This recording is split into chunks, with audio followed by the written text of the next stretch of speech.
গুরুতর অসুস্থ হয়ে হাসপাতালে নিয়ে গেলেন অপু বিশ্বাসকে। কান্নায় ভেঙে পড়লেন সাকিব। দেশের বাইরে নেওয়া হচ্ছে অপু বিশ্বাসকে চিকিৎসার জন্য।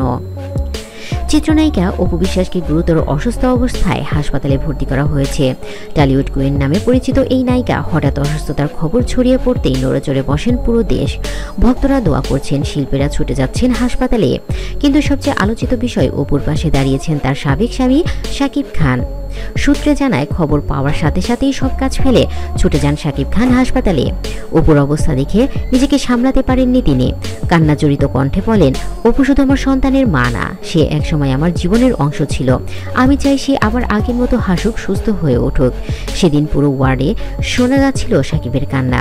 তিনি নিজেই ডাক্তারদের অনুরোধ করছিলেন, অপুর যেন সেরা চিকিৎসা হয়।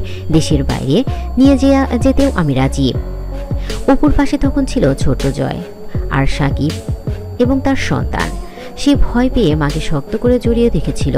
সাকিব জয়কে জড়িয়ে ধরে সান্ত্বনা দিচ্ছিল, বাবু তোমার মা ঠিক হয়ে যাবে ইনশাল্লাহ, তুমি দোয়া করো। এই মুহূর্তে দেখে উপস্থিতি সবার চোখে জল চলে আসে। শুটিং ইউনিটের কয়েকজন সদস্য জানান, এমন দৃশ্য আমরা কেবল সিনেমায় দেখি, কিন্তু আজ বাস্তবে দেখলাম। ডাক্তাররা জানিয়েছেন অপুর অবস্থা সংকটজনক, তাই দ্রুত বিদেশে নিতে হবে। সব খরচের দায়িত্ব নিয়েছেন সাকিব খান নিজেই। তিনি বলেন, টাকা পয়সা কোনো ব্যাপার না, শুধু আমার সন্তানের মা সুস্থ হয়ে উঠুক। এমনকি সাকিব খান আরও বলেন যে অপুর অনেকদিন ধরেই হার্টের সমস্যা ছিল। আমি তাকে অনেকবার বলেছি সে যেন সুন্দরভাবে জীবনযাপন করে, লাইফস্টাইল চেঞ্জ করে, কিন্তু অপু তো কারো কথা শোনে না। সে নিজের খামখেয়ালি করেছে সবসময়, যার কারণে আজকে এতটা অসুস্থ হয়ে গেছে। তার হার্টের ব্লক ধরা পড়েছে। এখন উন্নত চিকিৎসার জন্য তাকে দেশের বাইরে নেওয়া হবে। সাকিব খান এমনকি বিদেশে চিকিৎসার সময় নিজেও সঙ্গে থাকার সিদ্ধান্ত নিয়েছেন। অপু হয়তো কিছু বলতে পারছিলেন না, কিন্তু তার চোখের দৃষ্টি বলছিল তিনি সাকিবের উপস্থিতিতে শান্তি পেয়েছেন। অপু অসুস্থতার খবর ছড়িয়ে পড়তেই বাংলাদেশ চলচ্চিত্র অঙ্গনে নেমে এসেছে শোকের ছায়া।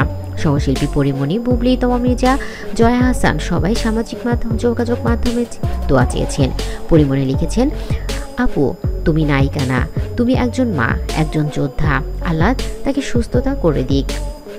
সাকিব খান সাংবাদিকদের সামনে কান্না চেপে রাখতে পারেননি। তিনি বলেন, আমার সন্তানের মায়ের যেন কিছু না হয়, আপনারা সবাই দোয়া করবেন। এই কথা বলেই তিনি চোখের পানি ধরে রাখতে পারেননি। শেষে হাসপাতাল থেকে বের হয়ে যাওয়ার সময় সাকিব খান জয়কে কোলে নিয়ে বলেন, চলো মায়ের জন্য নামাজ পড়ে দোয়া করি। ক্যামেরায় ধরা পড়ে অপুর কেবিনের সামনেই শত শত মানুষ হাত তুলে দোয়া করছেন। ভক্তরা বলছেন, অপু বিশ্বাসের মতো মানুষের কিছু হতে দেয়া যায় না। তিনি আমাদের প্রিয় নায়িকা, আমাদের ভালোবাসা। তো বন্ধুরা, আপনিও কি অপু বিশ্বাসকে ভালোবাসেন? আর আপনি যদি অপু বিশ্বাসের সুস্থতা চান, তাহলে অবশ্যই আমিন লিখে যান আর অপু বিশ্বাসের জন্য দোয়া করুন। অপু বিশ্বাসের আপডেট পেতে হলে অবশ্যই আমাদের চ্যানেলটি সাবস্ক্রাইব করে পাশে থাকুন। ধন্যবাদ সবাইকে।